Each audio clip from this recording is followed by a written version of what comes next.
এটা হচ্ছে আমার বার্থডে সন্ধেবেলার লুক। আর আমি বলেছিলাম নেক্সট ভিডিও তোমাদেরকে শেয়ার করব যে সন্ধেবেলা কি করেছিলাম। ফার্স্টেই চলে গেছিলাম আর ক্যাফেতে।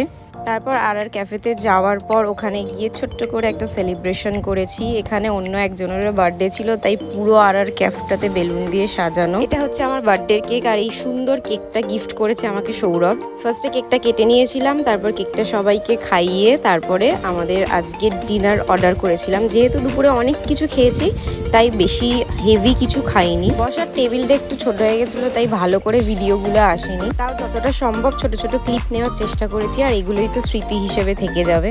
অর্ডার করেছিলাম crispy chicken, pan fried momo, আর ছিল চিকেন হাক্কা নুডলস, সাথে কোল্ড ড্রিঙ্কস। নতুন করে আর কি বলবো, আর ক্যাফের প্রত্যেকটা খাবারই খুবই ভালো খেতে হয়। আমার বার্থডের দিনটা কেটেছিল এরম করেই। আর যদি তোমাদের এই ভিডিওটা ভালো লাগে তাহলে প্লিজ সাবস্ক্রাইব করো।